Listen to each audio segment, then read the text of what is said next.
With barbecue, we had to be a little more planned because we had funding. We had to tell them these are the places we want to go to. But even within that, there was a lot of room for flexibility. But with We Don't Deserve Dogs, we didn't plan the list of countries from the start at all.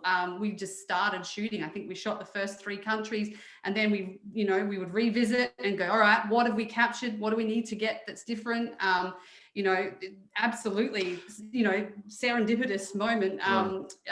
We were looking to film a story in Africa and had been struggling for months to find something that sort of fit right with us. And then I saw a story about the Comfort Dog Project, where, this group is taking former child soldiers and teaming them up with dogs that need a home. And together, they form this amazing bond, and it really helps the child soldiers deal with their trauma.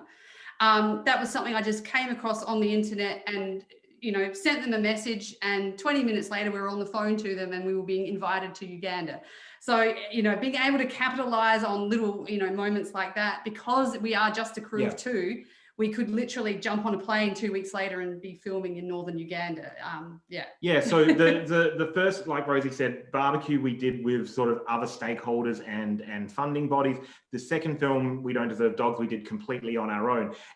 And a large factor in determining how we would make each film, especially We Don't Deserve Dogs, was this idea of independence, not just independence in the traditional sense, but literally just the independence to go where we need to. I remember in the very first country we filmed, Romania, where we were filming this traditional process of shepherds moving sheep across mountains. We turn up and they say, like, the sheep aren't ready to be moved yet.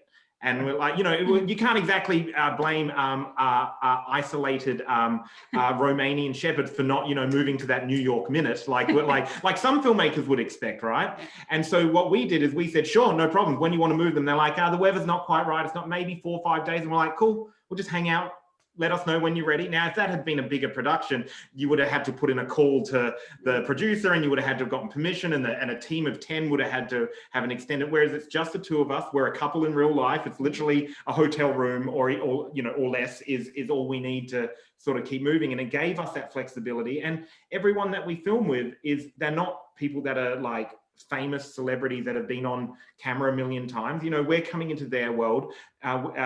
They've given us the privilege of filming, their day-to-day life. We have to have that flexibility. So having that flexibility for us is sort of, I think pretty much everything that came out in We Don't Deserve Dogs is a result of that flexibility that we had.